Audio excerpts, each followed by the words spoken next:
Le rugissement du moteur de la Harley-Davidson de 1967 résonna dans tout l'atelier comme un cri de victoire. Il m'avait fallu 3 ans pour rassembler les pièces d'origine, chaque vis polie à la main, chaque câble connecté avec la précision d'un chirurgien.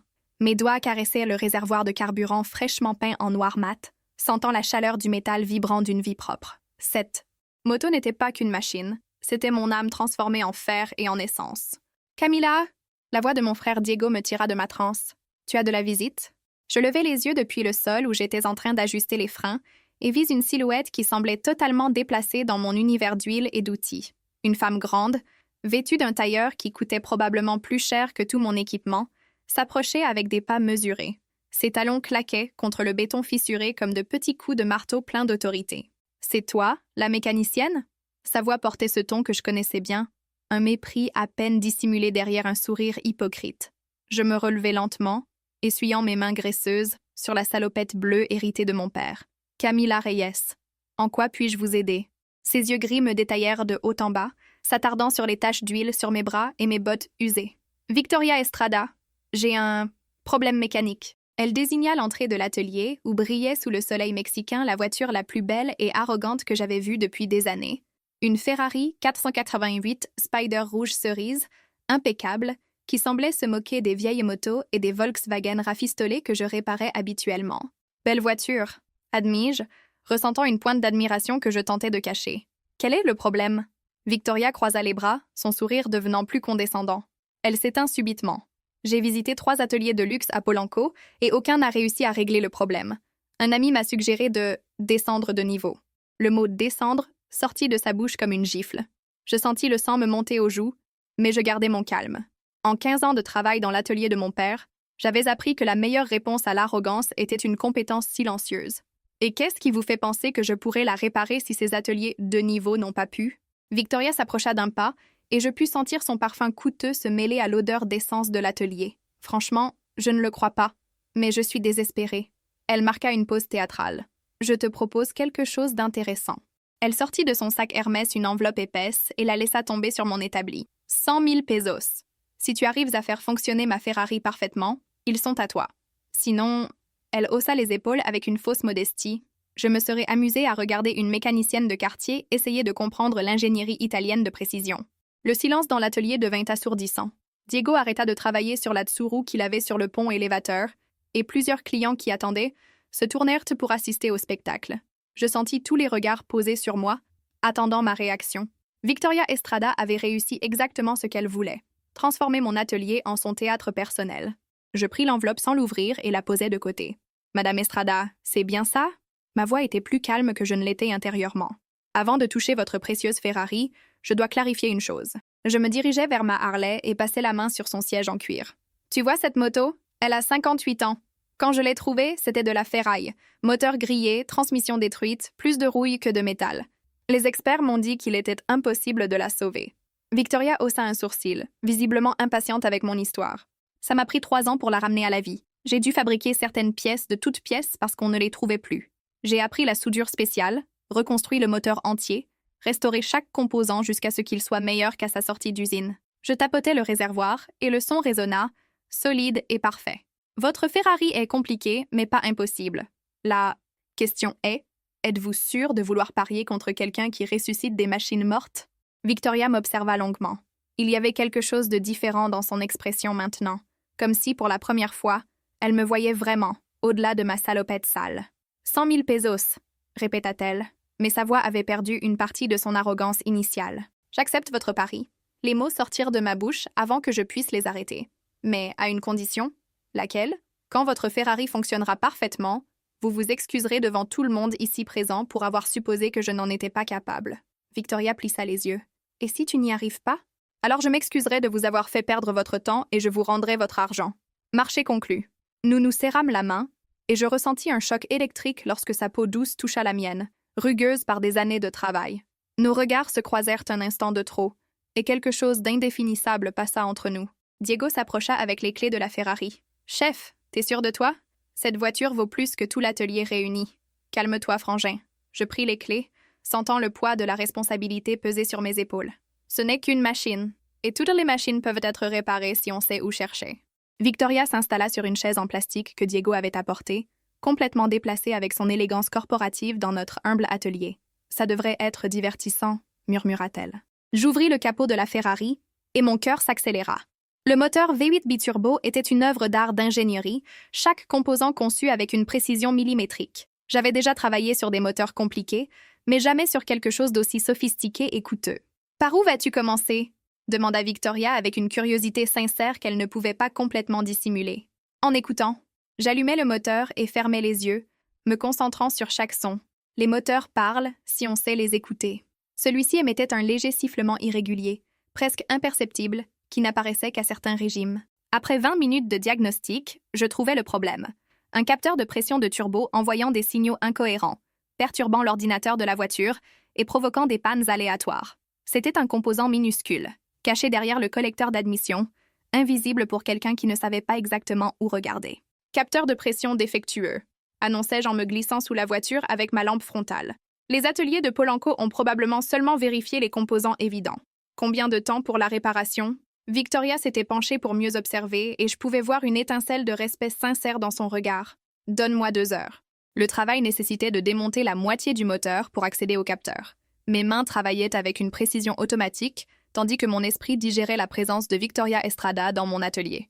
Je ne pouvais nier que sa confiance était magnétique, même lorsqu'elle l'utilisait pour me rabaisser. Il y avait quelque chose dans la manière dont elle m'observait travailler qui me rendait nerveuse et m'énergisait à la fois. « Tu as toujours été mécanicienne ?» Sa voix interrompit ma concentration. Depuis aussi loin que je me souvienne, mon père m'a appris quand j'étais petite. Je ne mentionnais pas qu'il était mort il y a 5 ans, me laissant l'atelier et la responsabilité de veiller sur Diego. « Et toi, tu as toujours été une PDG arrogante ?» termina-t-elle avec un sourire sincère qui transforma complètement son visage. « Je n'allais pas le dire comme ça, mais tu l'as pensé. » Elle rit, et le son était étonnamment chaleureux. « Oui, je suppose. J'ai construit mon entreprise de toutes pièces. Ça n'a pas été facile d'arriver là où je suis. » Il y avait quelque chose dans son ton qui suggérait une histoire plus complexe, mais je ne poussais pas. Je me concentrais sur le capteur tandis qu'elle continuait de parler. « Ce quartier me rappelle des souvenirs, » murmura-t-elle, regardant par la fenêtre vers les maisons colorées et les stands de tacos au coin de la rue. « Tu as grandi par ici ?»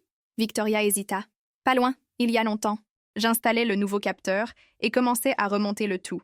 Mes mains tremblaient légèrement sous son regard intense. Il y avait une intensité chez Victoria Estrada qui me désarmait, comme si elle pouvait voir à travers ma façade de confiance jusqu'aux insécurités que je gardais soigneusement cachées. « C'est fini. » Je m'essuyai les mains et lui tendis les clés. « Veux-tu faire les honneurs ?» Victoria se glissa derrière le volant avec une grâce naturelle.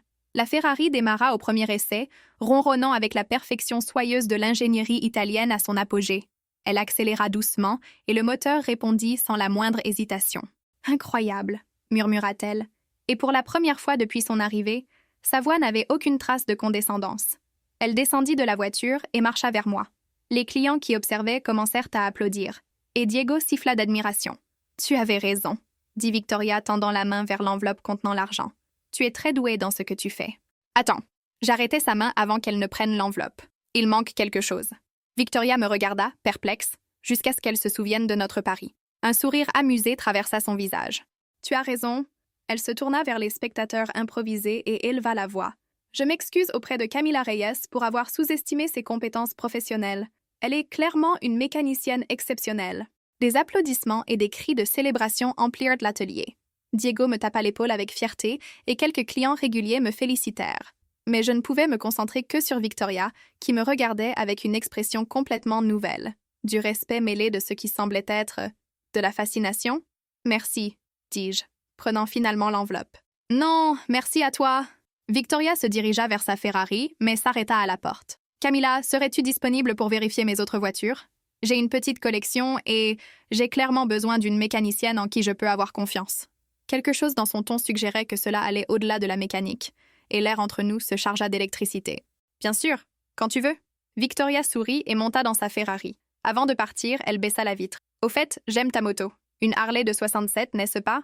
Une œuvre d'art. » Et sur ce, elle s'éloigna, laissant derrière elle l'arôme de son parfum mélangé à l'échappement sportif de la Ferrari et 100 000 questions tourbillonnant dans ma tête.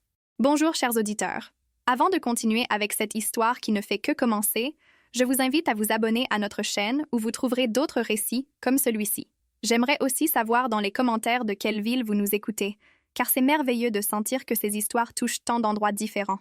Et quand vous aurez fini d'écouter toute l'histoire, n'oubliez pas de me dire ce que vous en avez pensé et ce qui vous a le plus plu.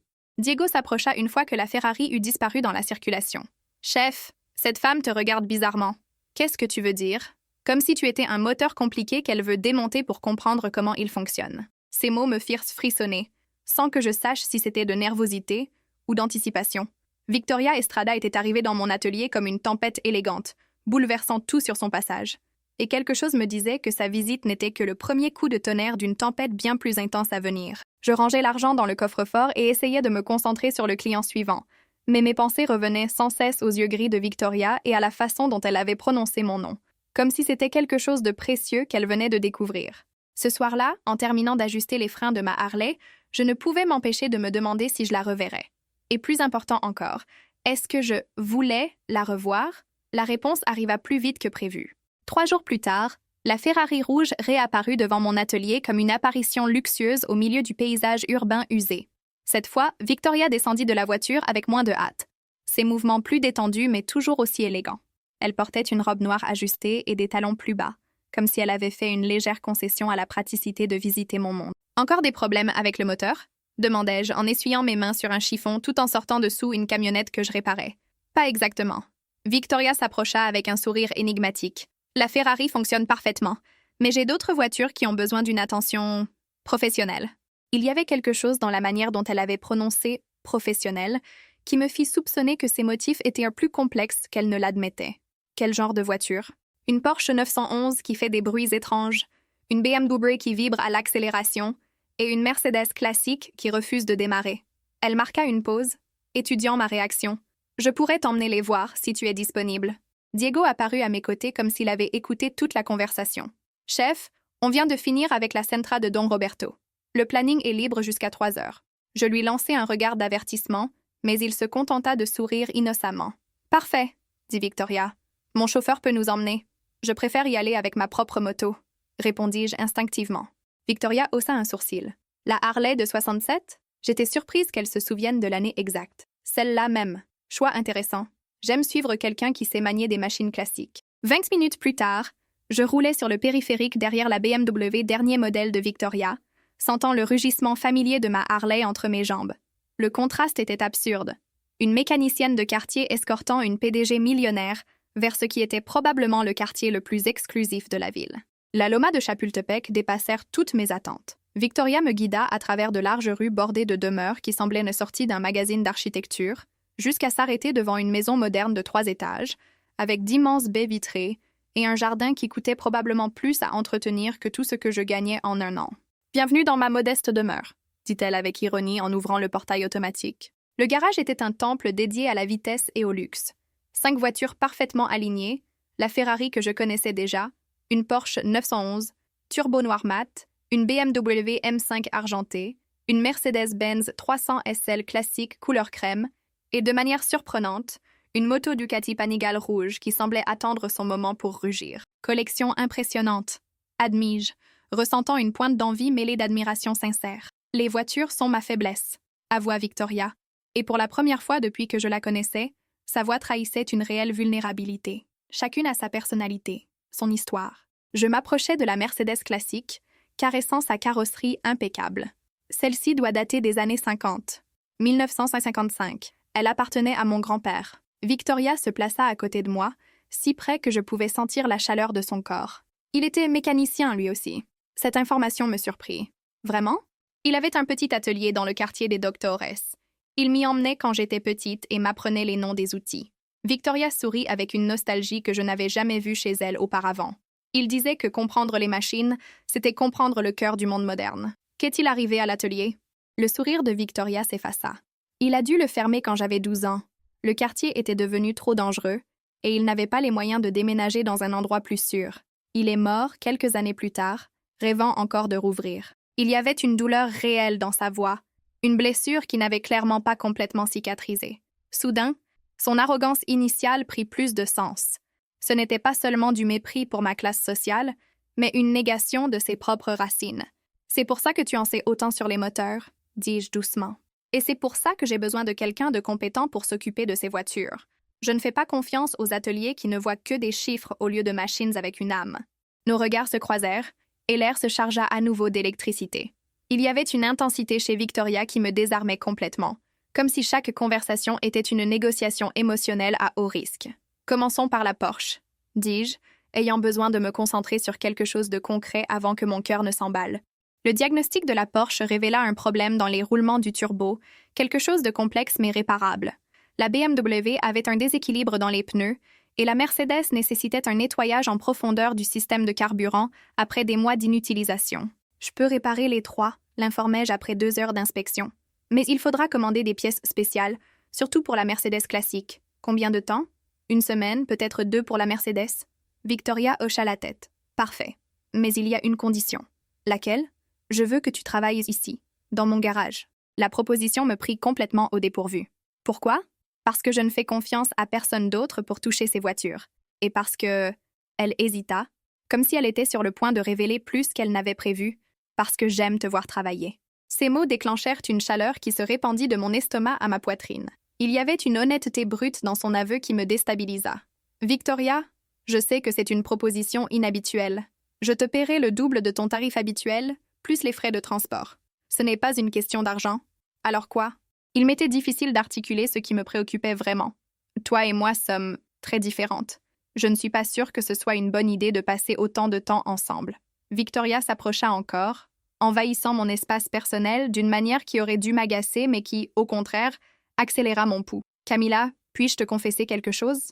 J'acquiesçai, incapable de parler. En 37 ans, personne ne m'a impressionné comme tu l'as fait dans ton atelier. Pas seulement par ta compétence technique, mais par ton attitude. Tu ne t'es pas laissé intimider une seule seconde, malgré toute ma comédie arrogante. Ces mots me frappèrent comme une révélation. C'était juste une comédie? En partie. Je suis habituée à ce que les gens réagissent d'une certaine manière à mon argent et à ma position. Avec toi, c'était différent. Tu m'as vu pour ce que je suis vraiment, quelqu'un avec une voiture en panne qui avait besoin d'aide. La vulnérabilité dans sa voix était si inattendue qu'elle brisa toutes mes défenses. D'accord, dis-je finalement. Je travaillerai ici, mais selon mes propres règles. Lesquelles? Pas de microgestion. Je travaille à mon rythme et avec mes méthodes. Et si tu décides de me traiter comme une domestique plutôt que comme une mécanicienne professionnelle, je pars immédiatement. Victoria sourit et cette fois, c'était sincère et complet. Marché conclu. Nous nous serrâmes la main à nouveau et le contact dura plus longtemps que nécessaire. Ses doigts étaient doux, mais fermes. Et je pouvais sentir la force cachée derrière son élégance corporative. Il y a autre chose, dit Victoria sans lâcher ma main. Quoi? Ma cuisine est entièrement équipée. Si tu vas passer des journées entières ici, laisse-moi au moins t'offrir à manger correctement. L'idée de partager des repas avec Victoria Estrada dans sa demeure me parut à la fois excitante et terrifiante. Ce n'est pas nécessaire. J'insiste. Et puis, son sourire devint malicieux. Je veux voir si tu es aussi habile avec d'autres types de machines. Ma cafetière italienne est capricieuse et je n'ai jamais réussi à la faire fonctionner correctement. Je ris malgré ma nervosité. Tu m'engages aussi comme mécanicienne d'électroménager? Je t'engage comme solutionneuse de problèmes mécaniques en général. Et je pense que tu vas découvrir que j'ai beaucoup de problèmes qui nécessitent une attention spécialisée. Il y avait une implication dans ces mots qui me fit rougir, mais qui m'excita aussi d'une manière que je n'avais pas ressentie depuis longtemps. Je commence demain, dis-je, essayant de rester professionnelle malgré le chaos émotionnel que Victoria avait déclenché en moi. Parfait, je t'attends à 8 heures. Ce soir-là, pendant que je dînais des tacos avec Diego dans notre petit appartement au-dessus de l'atelier, je ne pouvais me concentrer sur la conversation. Mon frère m'observait avec une curiosité croissante. « Chef, tu vas bien? Tu es très silencieuse depuis ton retour. Ça va, je pense juste au boulot de demain. La millionnaire t'a engagé pour d'autres réparations? Quelque chose comme ça. » Diego fronça les sourcils. « Fais attention, Camilla. Les gens comme elle sont habitués à acheter ce qu'ils veulent. Ne te laisse pas embrouiller. » Ces mots m'agacèrent plus qu'ils n'auraient dû. Victoria n'est pas comme ça. Victoria? Vous en êtes déjà au prénom? Je réalisais mon erreur trop tard. C'est juste du professionnalisme. Bien sûr. Diego ne semblait pas convaincu. Promets-moi juste de ne rien faire de stupide. Comme quoi? Comme tomber amoureuse de quelqu'un qui vit dans un monde complètement différent du nôtre. Ces mots me frappèrent parce qu'ils touchaient précisément la peur que j'avais évité d'affronter. Étais-je en train de tomber amoureuse de Victoria Estrada? L'idée était absurde. Nous étions aussi différentes que le feu et la glace, l'huile de moteur et le parfum français. Mais je ne pouvais nier l'excitation que je ressentais à l'idée de la revoir demain. Cette nuit-là, je rêvais d'yeux gris et de moteurs qui ronronnaient comme des chats satisfaits, de mains douces qui touchaient les miennes et de conversations qui semblèrent des confessions murmurées dans l'obscurité. Je me réveillais avec la certitude que Victoria Estrada avait bouleversé quelque chose de fondamental dans mon monde et qu'il n'y avait pas de retour en arrière. Le lendemain, j'arrivais à Las Lomas à 8 heures précises, ma boîte à outils sur la moto et mon cœur battant plus vite que d'habitude. Victoria m'attendait à l'entrée de son garage. Vêtue de manière décontractée avec un jean et une blouse blanche qui la faisaient apparaître plus jeune et accessible. « Bonjour, mécanicienne », me salua-t-elle avec un sourire qui me désarma immédiatement. « Bonjour, patronne. »« Patronne? C'est comme ça qu'on appelle les clients dans mon quartier. » Victoria rit. « J'aime ça. Mais tu peux m'appeler Victoria. Je pense qu'on a dépassé le stade des formalités excessives. » En préparant mes outils pour commencer sur la Porsche, Victoria s'assit sur une chaise qu'elle avait stratégiquement placée pour observer mon travail. Sa présence était une distraction constante, mais elle me motivait aussi à prouver ma compétence d'une manière que je ne comprenais pas complètement. « Puis-je te poser une question personnelle ?» dit-elle après une heure de silence concentré. Ça dépend à quel point c'est personnel. Tu as toujours vécu dans le même quartier? Toute ma vie. Je suis née à 3 pâtés de maison de l'atelier. Tu n'as jamais voulu élargir tes horizons? J'arrêtai de travailler et la regardai directement. Tu me demandes pourquoi je n'aspire pas à plus? Victoria rougit légèrement. Je ne voulais pas paraître condescendante. Mais tu l'as été! Mon ton était plus dur que je ne l'avais prévu. Victoria, mon quartier n'est pas une prison. C'est chez moi. Les gens qui y vivent ne sont pas des victimes attendant d'être sauvés par des gens comme toi. Tu as raison. Je m'excuse. Son excuse semblait sincère, mais elle avait ouvert une brèche entre nous que je ne savais pas comment refermer. Le reste de la matinée, je travaillais en silence tandis que Victoria gardait une distance respectueuse. Ce ne fut qu'à l'heure du déjeuner, lorsqu'elle m'offrit un café préparé avec sa cafetière italienne capricieuse, que les choses commencèrent à se normaliser. « Tu l'as préparé parfaitement », admit-elle avec surprise. « Il suffisait d'ajuster la pression de la vapeur. » « Comment as-tu su ça? » « Toutes les machines parlent, Victoria. Il suffit de savoir les écouter. » Nous restâmes silencieuses, buvant notre café dans sa cuisine conçue par des architectes célèbres, le contraste entre nos mondes plus évident que jamais. « Camilla, » dit-elle finalement, « je veux que tu saches que je respecte ce que tu as construit. Ton atelier, ta réputation, ton indépendance. Je n'avais pas l'intention d'insinuer que tu avais besoin d'être sauvée. Alors qu'est-ce que tu voulais insinuer? » Victoria hésita, luttant avec des mots qui lui coûtaient visiblement à articuler. « Que je suis fascinée de découvrir ton monde à travers tes yeux. Que je me sens plus réelle en ta présence que dans n'importe quelle salle de réunion. Que quand je te vois travailler, je me souviens pourquoi je suis tombée amoureuse des machines en premier lieu. » Ces mots me frappèrent comme une décharge électrique. Il y avait une honnêteté brute dans sa confession qui brisa toutes mes défenses. « Victoria, tu n'as pas à dire quoi que ce soit. Juste, ne pars pas, d'accord? On a encore 3 voitures à réparer. » Le sourire vulnérable qui accompagna ces mots me fit fondre complètement. À cet instant, je compris que Diego avait raison. J'étais en train de tomber amoureuse de Victoria Estrada. Et le plus terrifiant était qu'elle semblait aussi tomber amoureuse de moi. Le reste de l'après-midi, nous travaillâmes dans une harmonie différente, chargée d'une tension électrique que ni l'une ni l'autre n'osait nommer, mais que nous ressentions toutes les deux à chaque échange de regards, chaque contact accidentel des mains, chaque sourire partagé. Quand le soleil commença à se coucher sur Las Lomas de Chapultepec, je rangeai mes outils, sachant que quelque chose de fondamental avait changé entre nous. Nous n'étions plus seulement une mécanicienne et sa cliente. Nous étions 2 femmes naviguant dans les eaux dangereuses d'une attirance qui défiait toutes les règles de nos mondes respectifs. « Demain, on continue avec la BMW », dis-je en chargeant ma moto. « Demain », répéta Victoria, et la promesse dans sa voix m'accompagna tout le long du chemin de retour. La 3e semaine de travail chez Victoria avait établi une routine dangereusement confortable.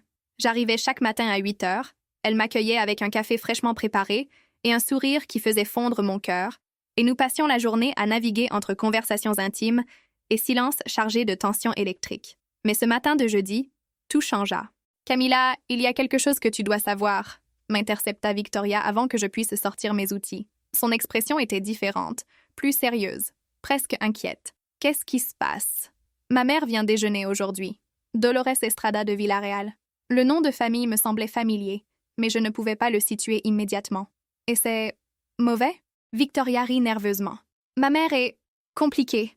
Elle vient d'une famille conservatrice de vieille noblesse. Elle est obsédée par les apparences sociales et a des opinions très tranchées sur les personnes avec qui je devrais m'associer. Victoria, je ne suis que ta mécanicienne. Allais-tu vraiment? » Ses yeux gris m'étudièrent intensément. « Parce que chaque jour que tu passes ici, cette ligne devient plus floue. » Son honnêteté me prit par surprise. Il était vrai que notre relation avait évolué au-delà du professionnel, mais aucune de nous n'avait verbalisé ce qui se passait entre nous. « Que vas-tu lui dire à mon sujet? » « La vérité.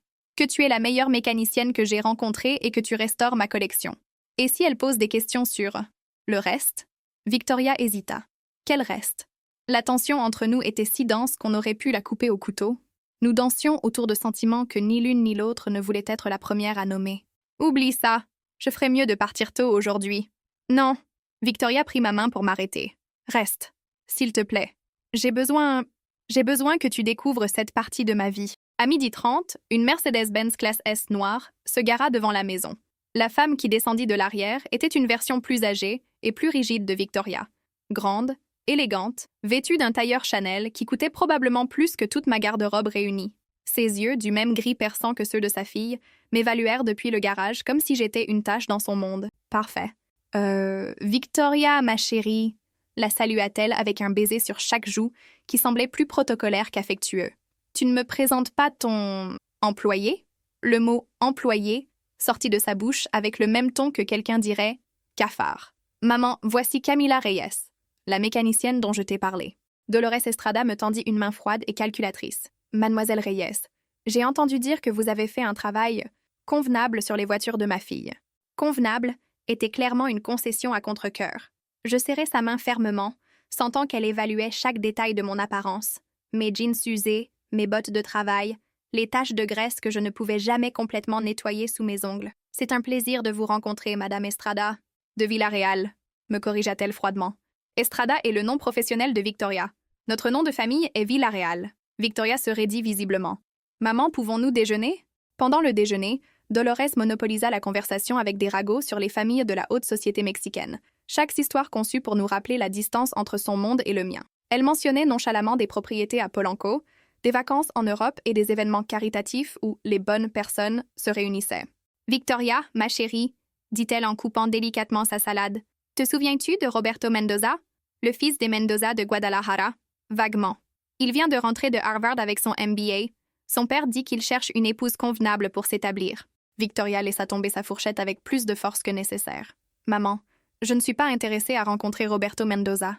Pourquoi pas? Il est séduisant, éduqué, d'une bonne famille. Parce que je ne veux pas épouser quelqu'un juste parce qu'il remplit une liste de critères sociaux. » Dolores soupira de manière théâtrale. « Victoria, tu as 37 ans.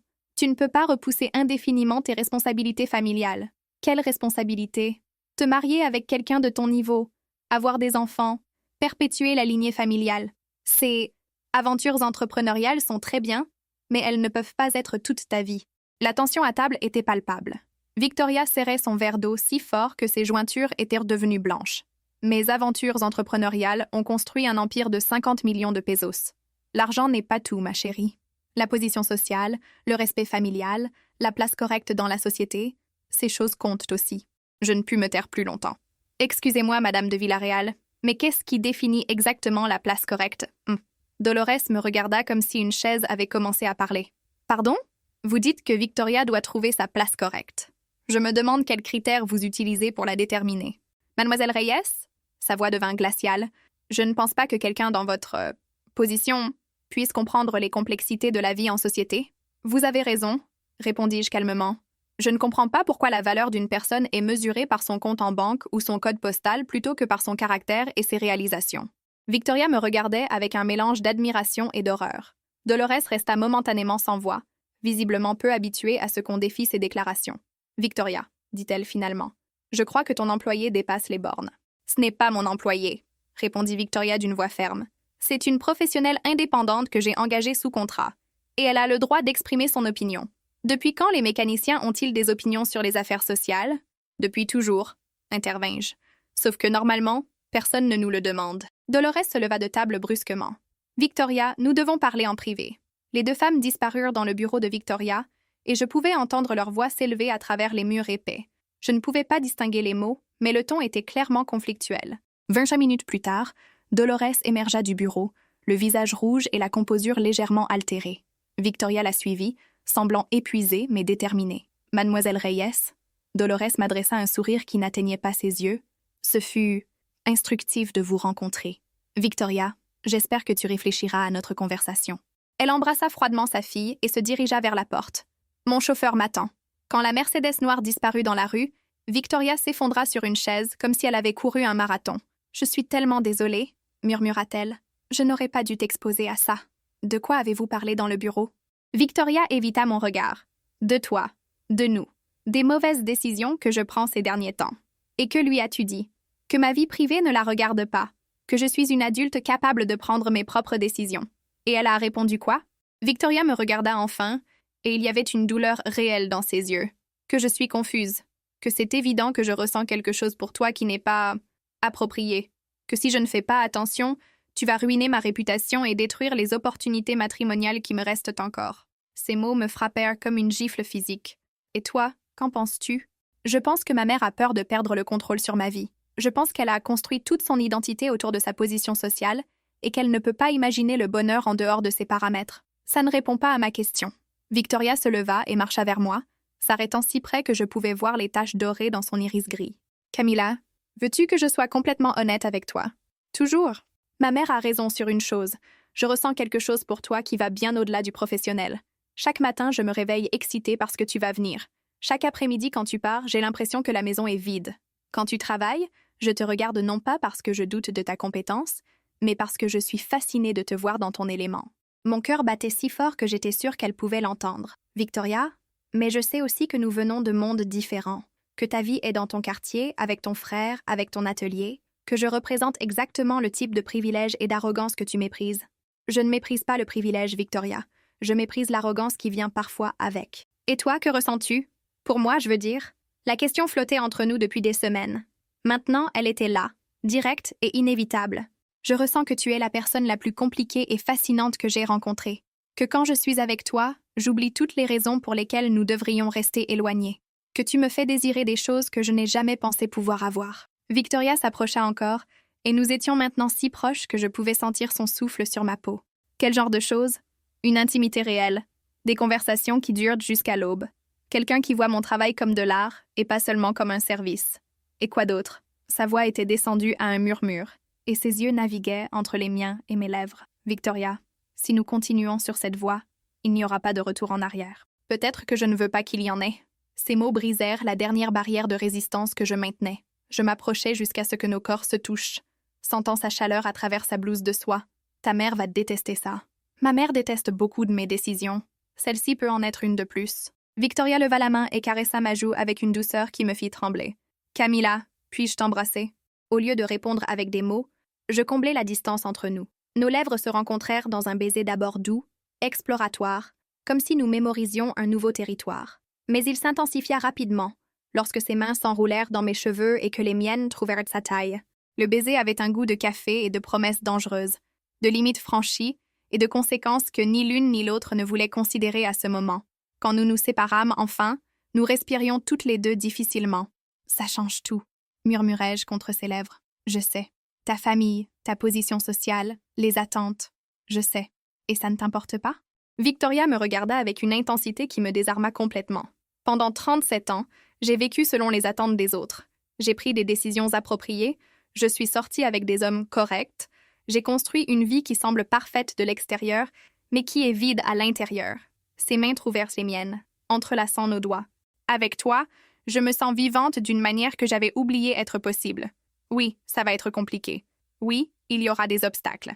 Mais pour la première fois de ma vie, je veux me battre pour quelque chose que je désire vraiment au lieu d'accepter simplement ce que je suis censée vouloir. Ces mots me remplirent d'une émotion si intense que je dus cligner des yeux pour retenir mes larmes. Victoria, je ne sais pas comment naviguer dans ton monde. Je ne comprends pas ses règles, ses protocoles.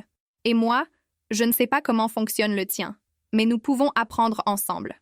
Et si ça ne marche pas? Et si ça marche? Nous restâmes enlacés dans le garage, entourés de machines coûteuses qui semblaient soudain moins importantes que la connexion qui venait de se solidifier entre nous. Le monde extérieur, avec ses attentes, ses préjugés et ses complications, pouvait attendre. À cet instant, il n'y avait que Victoria et moi, deux femmes qui avaient trouvé quelque chose de réel dans un endroit inattendu. Mais tandis que je sentais la douceur de ses cheveux contre ma joue et la fermeté de ses bras autour de ma taille, une petite partie de moi ne pouvait s'empêcher de se demander à quel point il serait difficile de maintenir ce sentiment lorsque le monde réel viendrait inévitablement perturber notre refuge temporaire. La réponse arriva plus vite que prévu. Mon téléphone vibra avec un message de Diego. « Chef, un journaliste est ici. Il pose des questions sur toi et la millionnaire. Il dit qu'il a des photos de vous ensemble. Qu'est-ce que je lui dis? Victoria lut le message par-dessus mon épaule et pâlit. Ça commence, murmurai-je. Quoi? Les complications. Elles ont officiellement commencé. Victoria serra ma main plus fort. Alors, nous les affronterons ensemble. À cet instant, en regardant ses yeux gris pleins de détermination et de tendresse, je sus que quoi qu'il arrive, il n'y avait plus de retour en arrière. J'étais amoureuse de Victoria Estrada, et apparemment, elle était amoureuse de moi. Tout le reste, nous devrions le résoudre au fur et à mesure. Le téléphone vibra à nouveau. Cette fois, c'était un appel de Diego. « Chef, ce type ne part pas. Il dit qu'il a une deadline et qu'il doit te parler aujourd'hui. Qu'est-ce que je fais ?» Victoria et moi nous regardâmes, sachant que le monde réel venait de trouver un moyen de perturber notre moment parfait. Mais nous savions aussi que nous ne l'affronterions plus seuls. « Allons-y, » lui dis-je. « Il est temps que tu découvres mon monde. » Et tandis que nous sortions vers ma moto, avec Victoria s'accrochant à ma taille et le vent de Mexico ébouriffant nos cheveux, je ne pus m'empêcher de sourire. Compliqué ou non, tout cela ne faisait que commencer. Le journaliste était exactement ce que j'avais imaginé.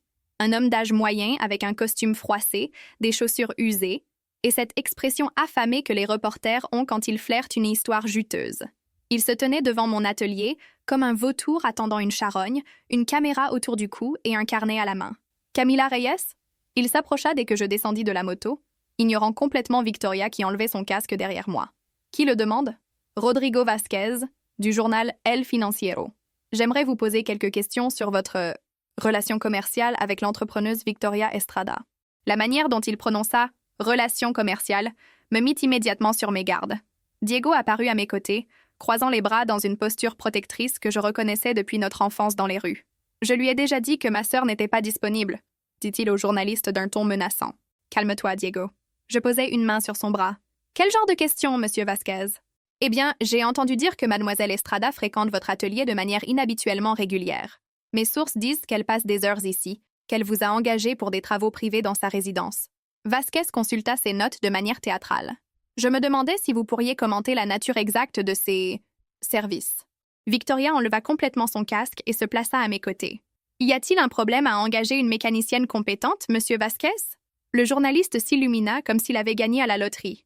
Mademoiselle Estrada, quelle coïncidence de vous trouver ici. Pourriez-vous confirmer les rumeurs concernant votre relation avec mademoiselle Reyes? Quelles rumeurs? La voix de Victoria était glaciale. J'ai des photos de vous deux déjeunant ensemble dans des restaurants exclusifs, entrant et sortant de votre résidence à Las Lomas, des balades à moto. Vasquez sourit comme un requin. Des sources proches de votre famille suggèrent que cette amitié cause des inquiétudes dans certains cercles sociaux. Mon estomac se noua. Quelle source? Je ne peux pas révéler mes sources, mais je peux vous dire qu'une certaine dame de la haute société est très préoccupée par les décisions récentes de sa fille. Victoria se raidit. Ma mère. Pourriez-vous commenter les tensions familiales causées par votre relation avec mademoiselle Reyes? Je n'ai aucun commentaire sur les affaires familiales privées. Et concernant les rumeurs selon lesquelles vous envisagez de formaliser un partenariat commercial? Est-il vrai que vous envisagez de financer une expansion de l'atelier de mademoiselle Reyes? Cette information me prit complètement au dépourvu. Victoria et moi n'avions jamais discuté de quoi que ce soit de ce genre. D'où tenez-vous cette information? Demandai-je. J'ai mes sources dans le secteur immobilier. Apparemment, mademoiselle Estrada a enquêté sur des propriétés commerciales dans cette zone. Je regardais Victoria avec confusion, mais son expression était soigneusement neutre. « Monsieur Vasquez, » dit-elle d'une voix professionnelle, « si vous êtes intéressé par une histoire réelle, je peux vous parler de l'excellente qualité du travail mécanique de mademoiselle Reyes. Elle a restauré plusieurs de mes véhicules classiques avec une expertise exceptionnelle. Et cela explique pourquoi vous passez autant de temps chez elle. Pourquoi vous l'emmenez en balade à moto? Pourquoi vous déjeunez régulièrement ensemble? » La pression montait, et je pouvais voir Victoria lutter pour maintenir sa composure professionnelle. Diego s'approcha davantage, clairement prêt à expulser physiquement le journaliste si nécessaire. « Monsieur Vasquez » intervins-je. « Je ne vois pas ce qu'il y a de notoire à ce qu'une entrepreneuse à succès engage des services mécaniques de qualité. »« Ah, mais s'agit-il uniquement de services mécaniques ?» Vasquez me regarda avec des yeux calculateurs. « Parce que j'ai des témoins qui disent avoir vu des marques d'affection publique entre vous. Des caresses, des regards intimes, un comportement qui dépasse une relation professionnelle typique. » L'air devint épais comme du miel. Victoria et moi échangeâmes un regard rapide, et je pouvais voir la panique commencer à se former dans ses yeux gris. « Je ne sais pas quel genre d'histoire vous essayez de fabriquer, » dis-je prudemment, « mais je peux vous assurer que ma relation avec mademoiselle Estrada est strictement professionnelle. » « Strictement professionnelle ?» Vasquez sourit triomphalement. Alors, ça ne vous dérangera pas que je publie les photos que j'ai de vous en train de vous embrasser dans son garage hier après-midi. Le monde s'arrêta. Victoria devint pâle comme du papier, et j'eus l'impression qu'on m'avait frappé au ventre avec un marteau. Comment? Victoria commença à demander, mais s'arrêta. J'ai des contacts dans la sécurité privée, mademoiselle Estrada. Les caméras de surveillance de vos voisins sont très utiles quand on sait où chercher. Diego s'avança menaçant. Écoutez, espèce de... Diego, non. Je l'arrêtai, bien que chaque fibre de mon être voulait faire exactement la même chose. Monsieur Vasquez, que voulez-vous exactement? Une interview exclusive. La vérité sur votre relation. Une histoire complète sur la romance interdite entre la PDG millionnaire et la mécanicienne de quartier. Et si nous refusons, alors je publie ce que j'ai. Photos, témoignages, spéculations. Je laisserai les lecteurs tirer leurs propres conclusions. Victoria retrouva sa voix. Combien? Pardon? Combien d'argent voulez-vous pour détruire ces photos et oublier cette histoire? Vasquez sembla offensé. Mademoiselle Estrada, je suis un journaliste respectable, pas un maître chanteur. Quelle est la différence? La voix de Victoria était chargée de mépris. La différence, c'est que je cherche la vérité. Et la vérité, c'est que vous, l'une des entrepreneuses les plus en vue du Mexique, avez une liaison avec une mécanicienne de la classe ouvrière. C'est une histoire que le public a le droit de connaître. Pourquoi? Explosai-je. Pourquoi est-ce l'affaire du public avec qui je choisis de passer mon temps? Parce qu'elle est une figure publique, parce que son comportement affecte la perception des entreprises qu'elle dirige, parce qu'elle représente certaines valeurs sociales et économiques. Et quelles sont ces valeurs? Demanda Victoria dangereusement. Stabilité, respectabilité, conformité aux normes sociales établies. La réponse de Victoria fut un rire amer. Vous savez quoi, monsieur Vasquez? Publiez votre histoire. Victoria? Je la regardais, choquée. Publiez-la, répéta-t-elle d'une voix ferme. Publiez vos photos, vos spéculations, vos sources anonymes. Faites de votre pire pour détruire ma réputation. Vasquez sembla déconcerté. Il s'attendait clairement à un déni, de la panique ou des tentatives de corruption. Êtes-vous sûr de ça? Tout à fait sûr. Mais quand vous le ferez, assurez-vous d'inclure quelques faits dans votre article sensationnaliste. Victoria s'approcha de lui, et je pouvais voir la PDG implacable émerger à travers sa panique initiale. Fait numéro 1. Camila Reyes est la mécanicienne la plus talentueuse que j'ai rencontrée. Elle a restauré des voitures que d'autres experts considéraient comme perte totale. Fait numéro 2. Toute aventure que je pourrais avoir n'affecte pas ma capacité à diriger mes entreprises qui affichent des profits constants depuis 5 ans. Fait numéro 3. Ma vie privée est précisément cela. Privée, et toute personne décente respecterait cette vie privée. Et le fait numéro 4? Demanda Vasquez, tentant clairement de reprendre le contrôle de la situation. Victoria me regarda, et je vis une décision se former dans ses yeux. Le fait numéro 4, c'est que oui, je suis amoureuse de Camila Reyes. Et si cela choque vos lecteurs, alors vos lecteurs doivent examiner leurs propres préjugés. Le silence qui suivit fut assourdissant. Diego me regarda, les yeux écarquillés. Vasquez griffonnait furieusement sur son carnet. Et moi, je restais là, figée, sentant comme si Victoria venait de faire exploser une bombe nucléaire dans nos vies. « Victoria, murmurai-je, sais-tu ce que tu viens de faire? » Oui, sa voix était calme, mais déterminée. « Je viens de te choisir au-dessus de l'approbation sociale. J'ai décidé que je préférais affronter les conséquences de dire la vérité que de vivre un mensonge confortable. » Vasquez avait cessé d'écrire et nous regardait avec une expression que je ne pouvais pas déchiffrer. « C'est tout ce dont vous avez besoin pour votre article? » lui demanda Victoria. Oui, je pense que oui. Parfait. Alors vous pouvez partir. Mademoiselle Estrada, êtes-vous sûre de vouloir que je publie ça? Une fois que ce sera sorti, vous ne pourrez pas faire machine arrière. Victoria prit ma main devant le journaliste, entrelaçant nos doigts. Je suis sûre. Vasquez s'éloigna, visiblement abasourdi par le tour inattendu des événements. Il était venu chercher un scandale sordide et s'était retrouvé avec une déclaration d'amour public. Quand sa voiture disparut dans la rue, Diego fut le premier à briser le silence. « Chef, t'es folle? » « Probablement, » répondis-je, encore sous le choc de ce que Victoria avait fait. « Tu te rends compte de ce qui va se passer quand cet article sortira? » continua Diego. « Les clients, les fournisseurs, les gens du quartier, je sais. Et toi? » Il se tourna vers Victoria. « Tu sais ce que tu viens de faire? Ton entreprise, ta famille, ta position sociale? Je le sais aussi. Et ça ne vous importe pas? » Victoria et moi nous regardâmes, et je vis ma propre incertitude reflétée dans ses yeux. Mais je vis aussi autre chose, de la détermination. « Ça nous importe, » dis-je finalement. « Mais ce qu'il y a entre nous nous importe encore plus. »« Et qu'y a-t-il entre vous? » demanda Diego avec une curiosité sincère. « Quelque chose de réel, » répondit Victoria sans hésiter. « Quelque chose qui vaut la peine de défendre. » Ce soir-là, Après que Victoria fut rentrée chez elle et que Diego se fut retiré dans sa chambre, je restais seule dans l'atelier, entourée de l'odeur familière d'huile et de métal. Ma Harley était là, m'attendant comme toujours, symbole de l'indépendance et de la liberté que j'avais toujours valorisée par-dessus tout. Mais maintenant, pour la première fois de ma vie, la liberté ne signifiait plus être seule. Elle signifiait avoir quelqu'un prêt à affronter le monde entier pour être avec moi. Mon téléphone sonna. Victoria. « Comment vas-tu » Sa voix semblait petite et vulnérable. « Terrifiée, admis-je. Et toi ?»« Pareil, mais aussi soulagée. »« Soulagée ? Les secrets, c'est fini, Camilla. Fini de prétendre que ce qu'il y a entre nous est juste professionnel. Pour la première fois de ma vie, le monde va savoir exactement qui je suis et ce que je veux. Et si ta famille te coupe les vivres? Et si tu perds des clients? Et si tout se passe bien? M'interrompit-elle doucement. Et si les gens nous surprennent? Et si nous découvrons qu'il y a plus de personnes prêtes à accepter l'amour véritable que celles prêtes à le condamner? Son optimisme me toucha, mais il m'effraya aussi. Victoria avait vécu toute sa vie dans une bulle de privilèges. Elle ne savait pas comment le monde réagissait vraiment quand deux femmes de classes sociales différentes défièrent les normes établies. « Victoria, demain, tout va changer. Je sais. Es-tu prête ?» Je regardais autour de l'atelier qui avait été mon refuge et mon royaume pendant tant d'années. Je pensais à Diego, à mes clients réguliers, à la vie que j'avais soigneusement construite dans mon petit coin du monde. Puis je pensais à Victoria, à son rire quand j'avais réussi à réparer sa cafetière capricieuse, à la manière dont elle me regardait quand je travaillais, au baiser qui avait tout changé entre nous. « Je suis prête, » dis-je. Et pour la première fois depuis l'apparition du journaliste, je le croyais vraiment. « Je t'aime, Camilla. Je t'aime aussi. » Après avoir raccroché, je sortis dans la petite cour derrière l'atelier où je rangeais mes outils les plus anciens. Mexico rugissait autour de moi avec son mélange éternel de circulation, de musique et de vie. Demain, nos noms seraient dans les journaux, nos visages sur Internet, notre histoire privée transformée en divertissement public. Mais demain aussi, je me réveillerais en sachant que j'avais quelqu'un qui avait choisi d'affronter le monde avec moi au lieu de s'en cacher. Cela devait bien compter pour quelque chose. Le téléphone vibra avec un message de Victoria. « Quoi qu'il arrive demain, tu ne regrettes pas, n'est-ce pas ?»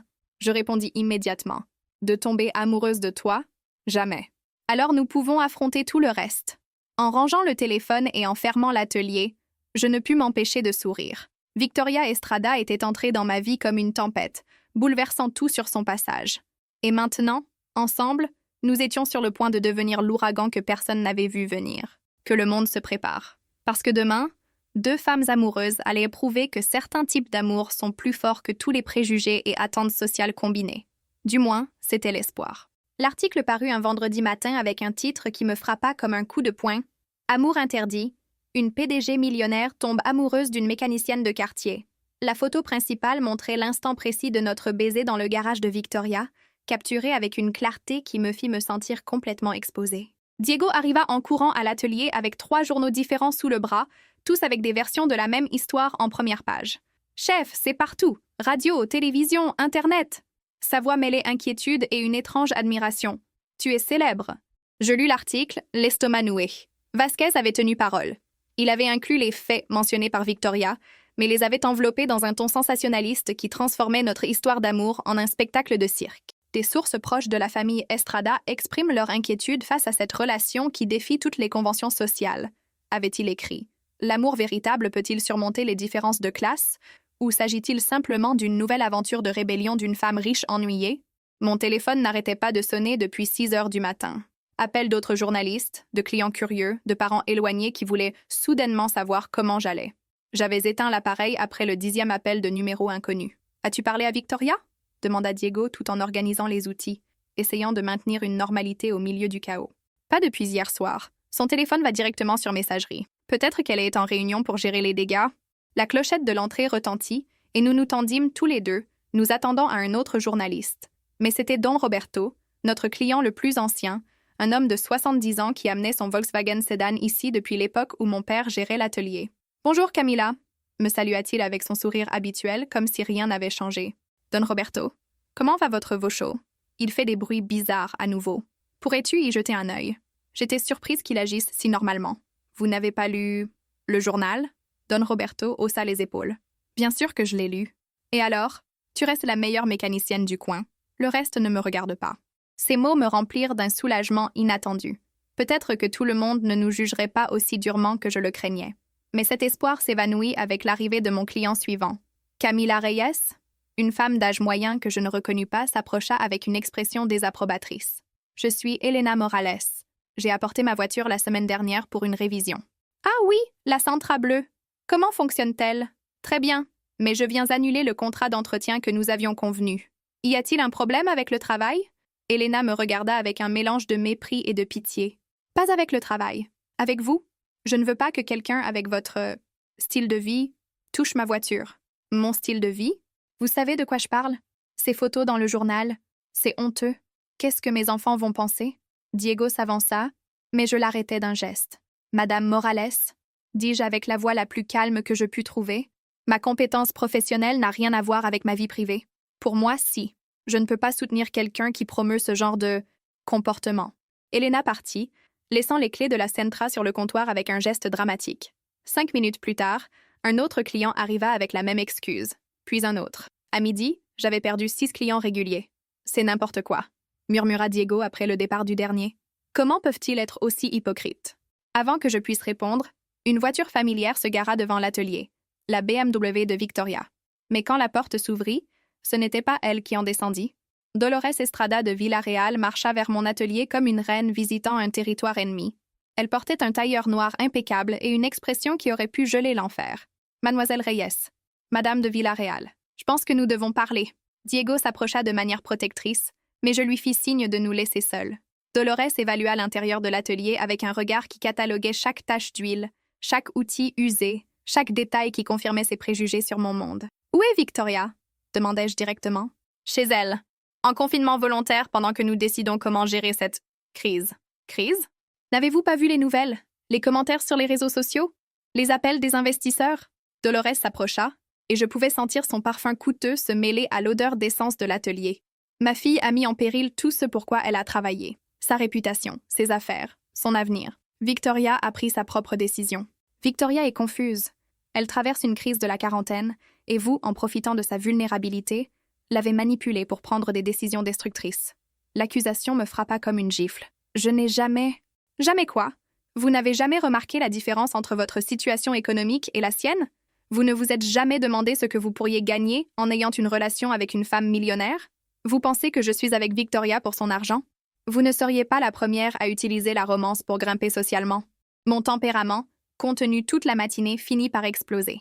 Madame de Villarreal, avec tout le respect que je vous dois, vous ne savez rien de moi, ni de ce que je ressens pour votre fille. Je sais que vous venez d'un monde différent. Je sais que vous n'avez pas d'éducation universitaire, de relations sociales ou les ressources nécessaires pour maintenir le style de vie que Victoria mérite. Et quel genre de vie est-ce? Une vie de respectabilité, une famille appropriée, des enfants qui peuvent perpétuer l'héritage familial, une stabilité sociale et économique. Et vous pensez que je ne peux rien lui offrir de tout cela? Dolores me regarda avec un sourire cruel. Pouvez-vous lui donner des enfants, mademoiselle Reyes? Pouvez-vous la présenter en société sans causer de scandale? Pouvez-vous lui offrir la compagnie intellectuelle et culturelle dont quelqu'un de son niveau a besoin? Ces mots étaient conçus pour me blesser, et ils y parvinrent. Chacun touchait des insécurités que j'avais évité d'affronter depuis que j'étais tombée amoureuse de Victoria. Victoria ne m'a pas demandé d'être autre chose que moi-même, parce qu'elle vit dans une fantaisie. Mais les fantaisies finissent, mademoiselle Reyes. Et quand la réalité s'imposera, Victoria réalisera qu'elle a sacrifié son avenir pour un caprice. Que voulez-vous exactement?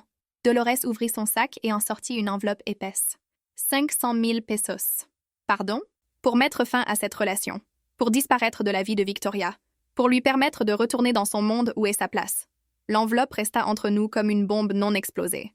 500 000 pesos représentaient plus d'argent que je n'en avais vu de toute ma vie. Assez pour agrandir l'atelier, acheter du nouvel équipement, assurer l'avenir de Diego et le mien. Et si je refuse? Alors je serai obligée d'utiliser des méthodes moins amicales pour protéger ma famille. Comme quoi? Je peux faire en sorte que cet atelier ait des problèmes avec les permis municipaux. Je peux m'assurer qu'aucun fournisseur sérieux ne travaille avec vous. Je peux transformer votre vie en un enfer bureaucratique jusqu'à ce que vous soyez forcé de fermer. La menace était claire et probablement efficace. Dolores avait l'argent et les relations pour mettre ces menaces à exécution. Victoria sait-elle que vous êtes ici? Victoria n'est pas en état de prendre des décisions rationnelles en ce moment. Quelqu'un doit la protéger d'elle-même. Je regardais l'enveloppe, tentante dans sa simplicité. Une solution facile qui résoudrait mes problèmes financiers et protégerait Victoria du scandale continu. Tout ce que j'avais à faire était de trahir l'amour le plus réel que j'avais jamais ressenti. Vous savez quoi, Madame de Villarreal? Quoi? Je pris l'enveloppe et la lui rendis. Gardez votre argent. Et vos menaces, vous pouvez vous les garder aussi. Le visage de Dolores vira au rouge d'indignation. Vous refusez 500 000 pesos? Je refuse l'idée que l'amour peut être acheté ou vendu. Je refuse votre version de ce dont Victoria a besoin. Et je refuse de vous laisser décider pour nous. Vous allez le regretter. Peut-être. Mais je ne le regretterai pas autant que je regretterai de vendre la personne que j'aime pour de l'argent. Dolores se dirigea vers la porte, mais s'arrêta et se retourna vers moi. Savez-vous quelle est la différence entre vous et moi, mademoiselle Reyes? Laquelle? Je veux protéger Victoria. Vous voulez la posséder. Vous vous trompez, répondis-je calmement. Je veux l'aimer. Et c'est très différent. Après le départ de Dolores, je restais seule dans l'atelier, me sentant comme si j'avais traversé une bataille. Diego revint du bureau, où il avait prétendu ne pas écouter toute la conversation. « Chef, t'es folle. 500 000 pesos? L'argent m'est égal. »« Ça t'est égal? C'est plus d'argent qu'on verra en 10 ans. »« Diego, si j'accepte cet argent, quel genre de personne suis-je? Qu'est-ce que je dis à Victoria? Que je l'ai quittée parce que sa mère m'a payé?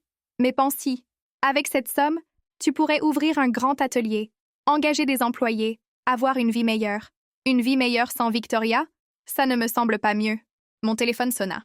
C'était un numéro que je ne reconnaissais pas, mais je décidai de répondre. « Camila Reyes? Oui. Patricia Mendoza, de TV Azteca. J'aimerais vous inviter à participer à notre émission matinale demain pour parler de votre relation avec Victoria Estrada. Je ne suis pas intéressée. Nous pourrions vous offrir une compensation financière pour votre temps. » Je raccrochai sans écouter la suite. Immédiatement, il sonna à nouveau. Un autre producteur de télévision, puis une station de radio, puis un magazine. Tous voulaient acheter mon histoire, mettre un prix à mes sentiments, transformer mon amour pour Victoria en divertissement bon marché. « Ça ne va pas s'arrêter, » dis-je à Diego après avoir éteint le téléphone pour la 5e fois. « Qu'est-ce que tu vas faire ?» Avant que je puisse répondre, j'entendis le ronronnement familier d'un moteur que je connaissais bien. La Ferrari rouge de Victoria se gara devant l'atelier, et mon cœur s'accéléra en la voyant descendre de la voiture. Mais quand elle s'approcha, je vis qu'elle avait pleuré. Ses yeux étaient rouges, son maquillage avait coulé, sa composure habituelle complètement absente. « Victoria, que s'est-il passé? » « Ma mère m'a dit qu'elle était venue te voir. »« Oui, mais... » « Elle m'a dit qu'elle t'avait offert de l'argent pour me quitter. »« Victoria, je n'ai jamais... » « Et elle m'a dit que tu l'avais refusé. » Nous nous regardâmes fixement, et je pouvais voir une tempête d'émotions dans ses yeux gris. « Pourquoi ?» murmura-t-elle. « Pourquoi quoi? Pourquoi as-tu refusé l'argent? 500 000 pesos, Camila. C'est assez pour changer ta vie complètement. Parce que j'ai déjà tout ce dont j'ai besoin pour changer ma vie. »« Quoi? Toi. » Victoria éclata en sanglots, et je l'enlaçai sans me soucier de qui pourrait nous voir depuis la rue. Je la tins tandis qu'elle pleurait contre mon épaule, sentant son corps trembler de soulagement et d'épuisement émotionnel. « J'ai cru que ma mère avait peut-être raison, » murmura-t-elle entre ses larmes. « J'ai cru que peut-être tu étais avec moi pour ce que je pouvais t'offrir. Victoria, regarde-moi. » Je relevai son visage avec mes mains. « Je t'aime, toi. Pas ton argent, pas ton statut, pas tes voitures. Toi. La femme qui s'enthousiasme quand je répare sa cafetière. Celle qui me raconte des histoires sur son grand-père mécanicien. Celle qui est prête à affronter le monde entier pour défendre ce qui est entre nous. Mais ma famille a raison sur un point, dit-elle d'une voix brisée. Ça va être très difficile. Les médias, la société, les pressions. Je sais. Et tu veux toujours essayer? Je la regardai dans les yeux, voyant la femme vulnérable derrière la façade de PDG implacable. Je pensais à tous les obstacles que nous affronterions, à toutes les personnes qui essaièrent de nous séparer, à toutes les raisons pour lesquelles c'était une mauvaise idée. Puis, je pensais à me réveiller sans elle, à retourner à ma vie d'avant, à prétendre que je n'avais jamais connu ce genre d'amour. « Oui, » dis-je sans hésiter. « Je veux essayer. Avec toi, quoi qu'il arrive. » Victoria sourit à travers ses larmes, et pour la première fois depuis le désastre de l'article, je ressentis un réel espoir. « Alors nous allons avoir besoin d'un plan ?» dit-elle, et je pouvais voir la stratège d'entreprise émerger à travers la femme amoureuse. Quel genre de plan? Un plan pour prouver que l'amour peut gagner, que deux femmes de mondes différents peuvent construire quelque chose de beau ensemble, que nous ne laisserons pas les préjugés détruire ce que nous avons trouvé. J'aimais le son de cela. J'aimais cela énormément. Si quelqu'un veut que nous nous rendions, il va devoir attendre longtemps. Parce que maintenant que j'ai trouvé Victoria Estrada, je ne la laisserai pas partir sans me battre. Et quelque chose me dit qu'elle ne me laissera pas partir non plus.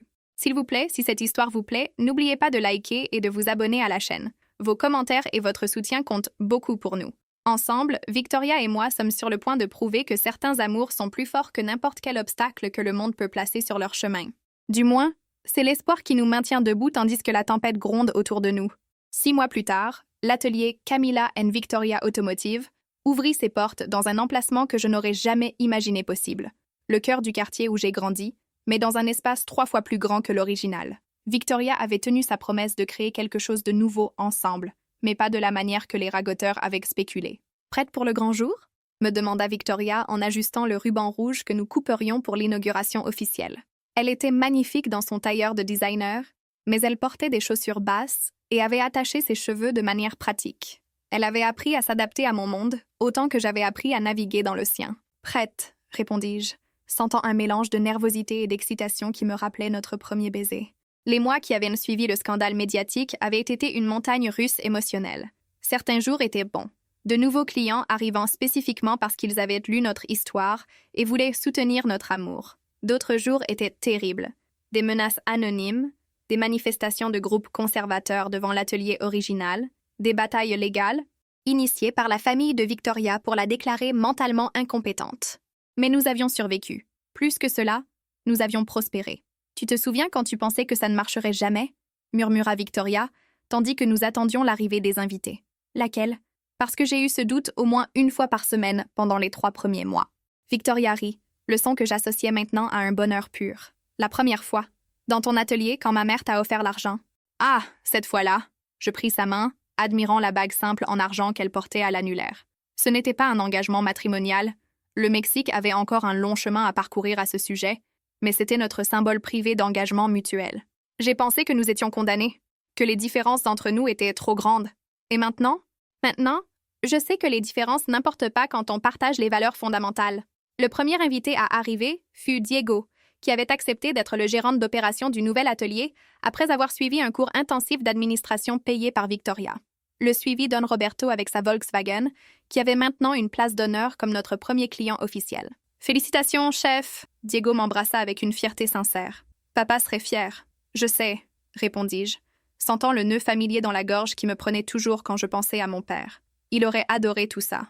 Les suivants furent certains des clients qui étaient revenus après le scandale initial. Elena Morales, surprenamment, était parmi eux. « Camila ?» s'approcha-t-elle timidement.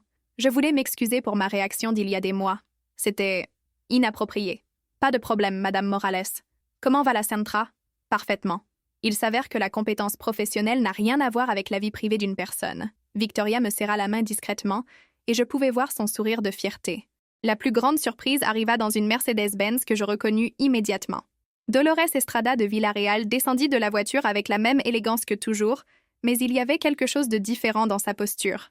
Elle semblait moins rigide. « Maman !» Victoria se raidit immédiatement. « Je ne m'attendais pas à te voir ici. » « Eh bien, c'est l'inauguration de l'entreprise de ma fille. Où d'autre devrais-je être ?» Les deux femmes se regardèrent longuement, un moment chargé d'histoire et de blessures pas complètement guéries. « Comment allez-vous, Madame de Villarreal ?» lui demandai-je poliment. « Mieux, merci. Et c'est juste Madame Estrada maintenant. » Victoria haussa un sourcil surpris. « Tu as abandonné le nom de papa ?» J'ai décidé qu'il était temps de faire quelques changements dans ma vie, en commençant par arrêter de vivre selon les attentes d'un homme mort il y a 10 ans. C'était l'aveu le plus vulnérable que j'avais entendu d'elle, et je pouvais voir Victoria lutter pour traiter cette nouvelle version de sa mère. « Et qu'en pensez-vous de l'atelier ?» demandai-je, curieuse sincèrement.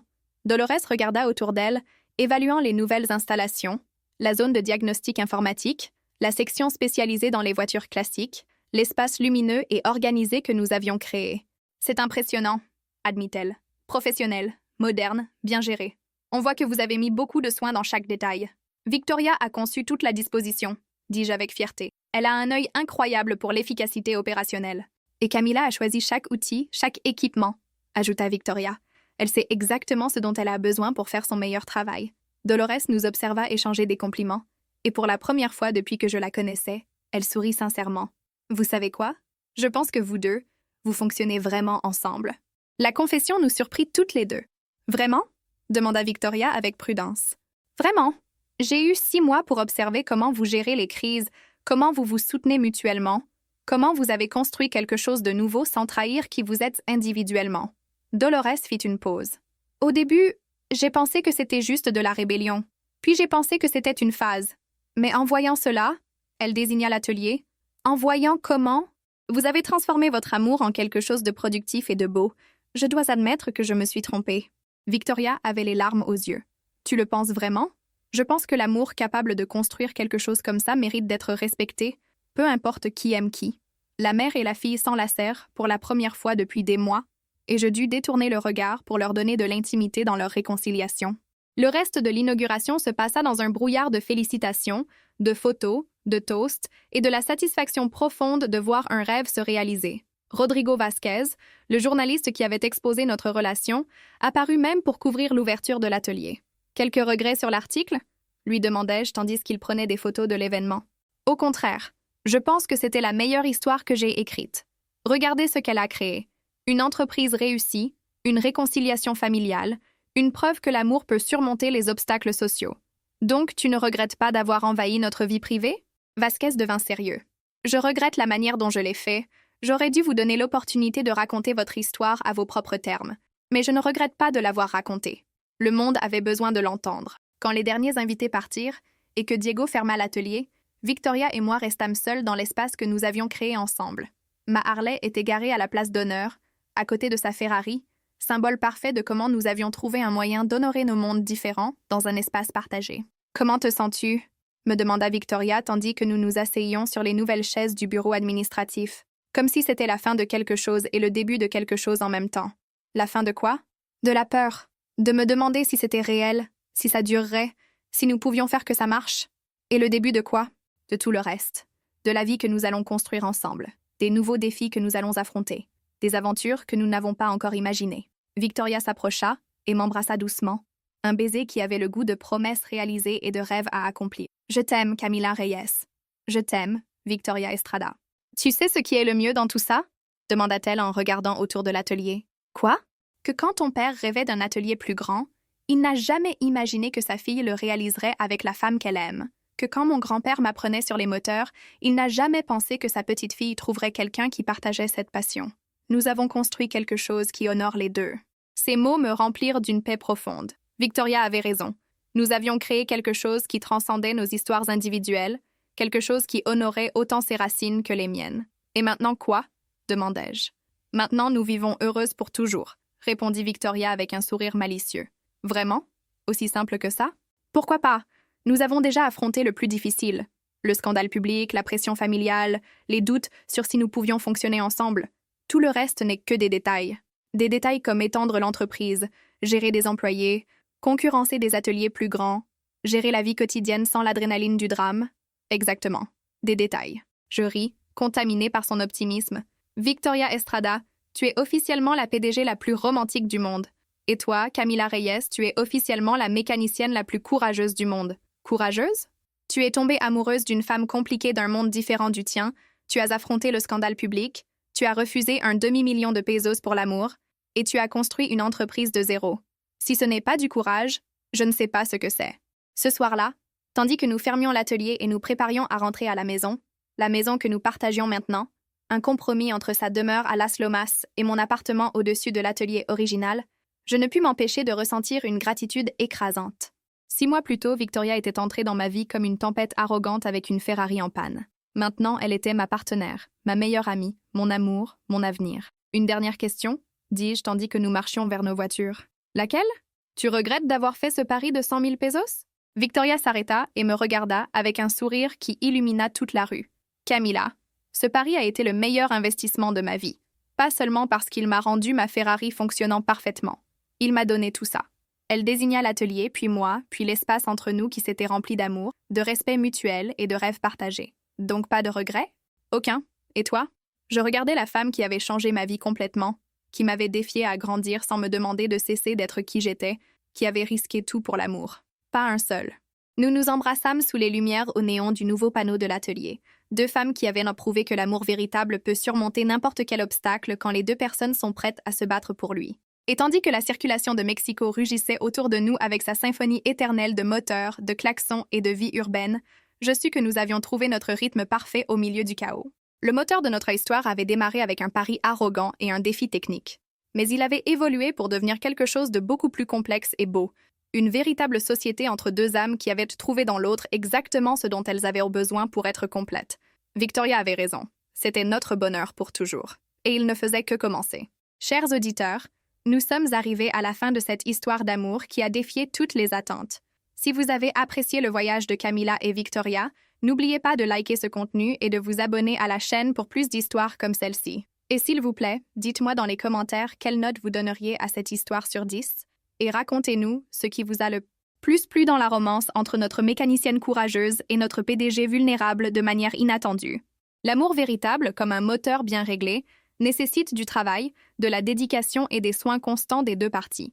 Mais quand tout est en harmonie, le résultat est quelque chose de beau qui peut les mener à n'importe quelle destination qu'elles choisissent ensemble. À la prochaine histoire, rappelez-vous que l'amour trouve toujours un moyen de surmonter les différences, surtout quand les deux personnes sont prêtes à construire quelque chose de nouveau sans trahir qui elles sont en essence.